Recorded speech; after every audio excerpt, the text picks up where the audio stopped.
Ah, just the woman I was looking for. Well, that's funny, because I was about to have you paged. How would you like to take me to lunch later? I'd love it. I'd like to go and see Rhonda. Will you come with me? You want me to go with you to see Rhonda? Yes. I think it'd be nice for her to see a friendly face.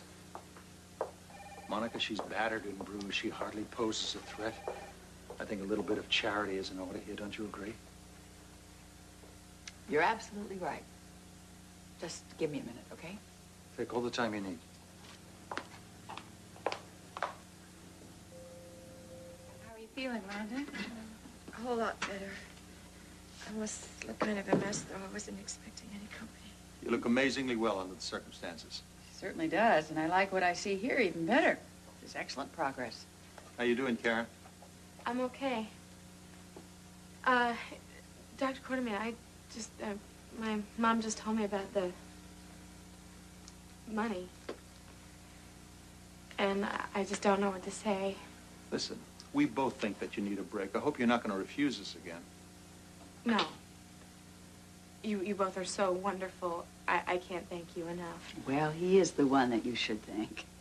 But I have a problem. I'm kind of at a loss. Well, why is that? Well, I know the money's supposed to be for my education, and, but I'm kind of in need of a different kind of help right now. And I wanted to use it for therapy. I think that's an excellent decision. It's just so expensive, isn't it? Well, what about your insurance? My policy doesn't cover mental health. Oh, how many times a week do I hear that? I thought about a free clinic. You know, I really think you should have a one-on-one therapist, you know? I would highly recommend Gail Baldwin. Listen, Karen, that money was to put you on the road to becoming a doctor. Now, the first step is getting yourself well. And if that means private therapy, you don't need my permission. Thank you so much. Oh, sorry. Oh, no. Come on in, Sean. Morning. Hi. Morning. I thought you'd want to know. I have some news about Ray.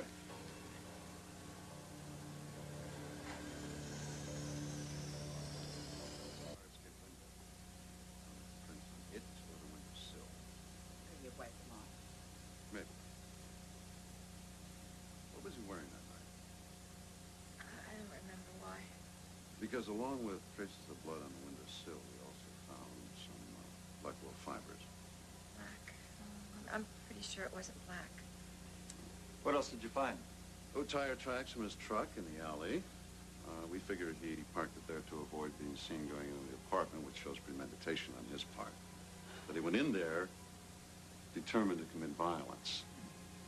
Now, as far as the truck itself is concerned, we found a palm print. That wasn't his. Well, that doesn't mean much. It could have been anybody, a passerby, somebody who parked next to him. You're right, Alan. We had no idea when that print was put there. What's really odd, though, is that we find no trace of Ray on any of the flights leaving the airport. And we tracked down most of the cash-paying customers, and so far they're legit. So what do you make of all this? I'm beginning to wonder if Ray ever left town. I don't need to hear this. Karen, I know he's doing his job, but I just can't deal with this. I'm sorry. I'm sorry.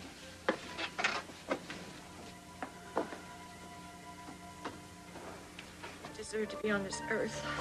Well, why don't you let the police handle Ray, and you just concentrate on getting better and spending some time with your daughter, okay? I'm trying to. I want to.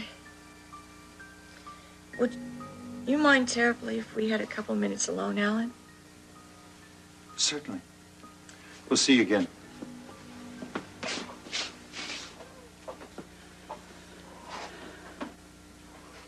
What did you want to say? I don't know how to thank you. Oh, come on. Let's not start handing out Nobel Prizes for medicine here. Although I cannot deny that you are very lucky to be alive. But you know, you helped. I mean, sometimes a doctor is only as good as her patient. If you hadn't wanted to live. But you did. You're a real fighter. You think so? I know I used to be. Without a doubt. But it's you. Considering you had a whole lot of reasons not to like me, you were very noble about it. Not being noble. It's doing my job. And I love that. I do.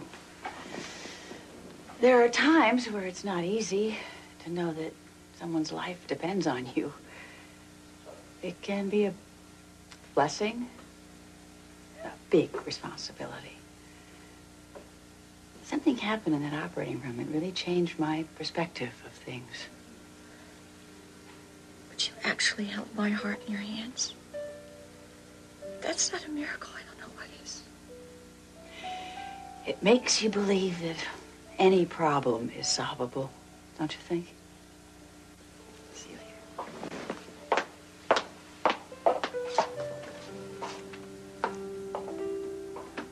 What was what all about?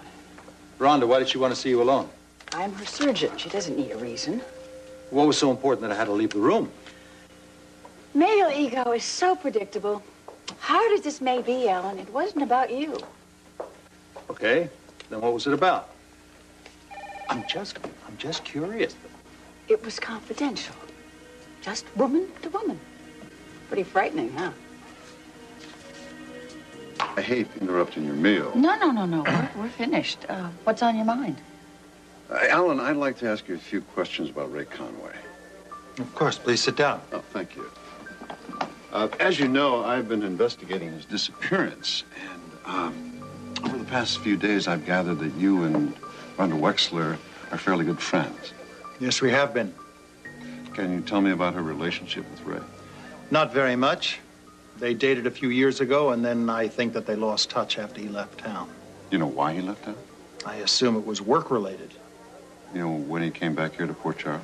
Several months ago, and then they started dating again, but it was on a platonic basis this time. Do you know if he ever hit her before? I know that she was hospitalized about 6 months ago. A man had beaten her. Could it have been Ray? No, he wasn't here then. Rhonda must be worried sick that Ray's going to turn up on her doorstep. I'll tell you something. If Ray was still here in town, we would have found him by now. So I think that our good friend, Mr. Conway, has successfully vanished without a trace. Well, if there's anything else that we can do. I'll let you know. Thank you for your time. Monica?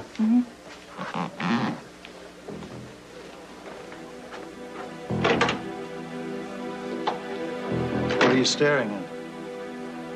You're holding something back. What is it?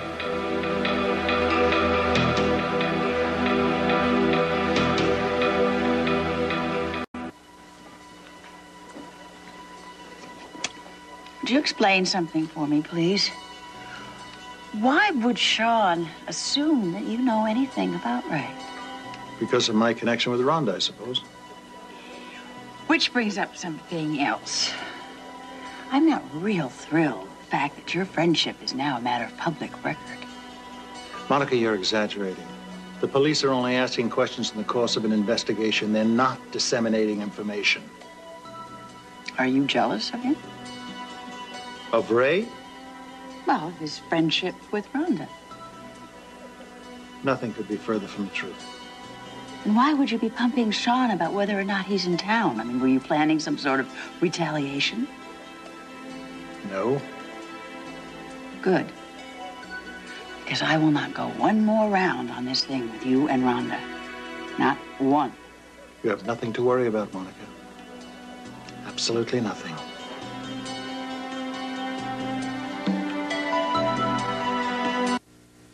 Must be rough having Julia leave just when you became a partner at the hotel.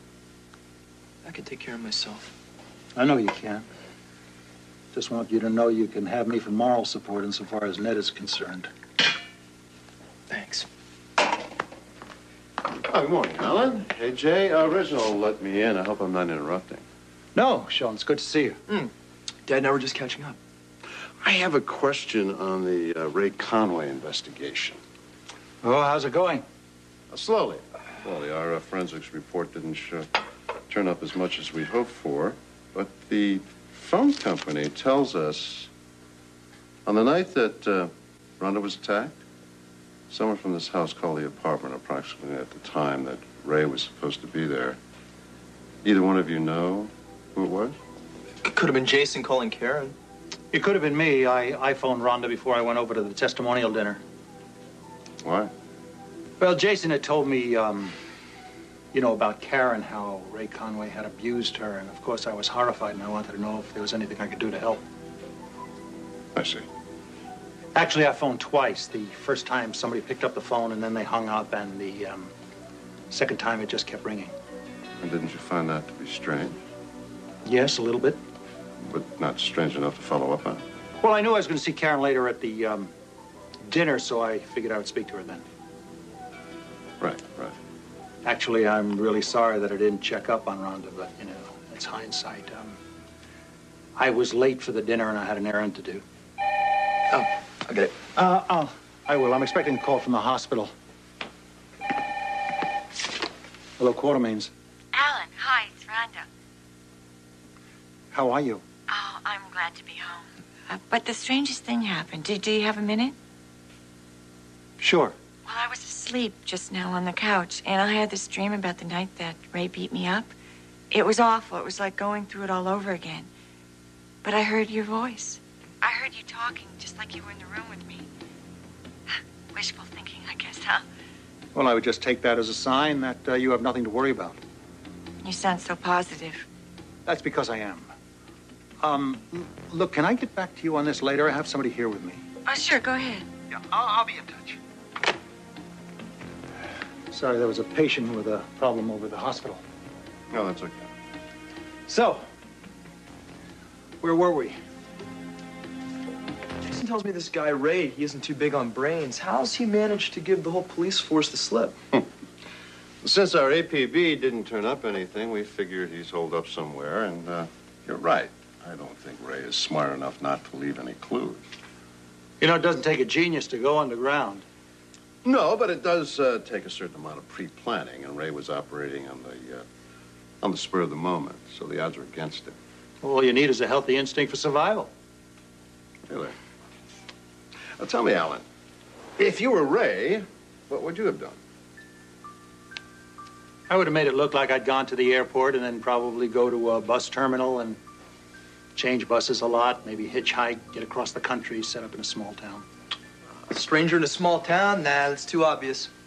I'd go to a big city and get a job. Yeah, but you couldn't flash your ID around and you wouldn't use your real name. So I'd get a fake ID and I'd create a new identity. All right, that, huh? Alan, I never realized you had such a criminal mind. I'm just saying it could be done. Ray may never be found. Oh, don't worry, Alan. We'll find it. That must be the hospital. Hello, Quartermain.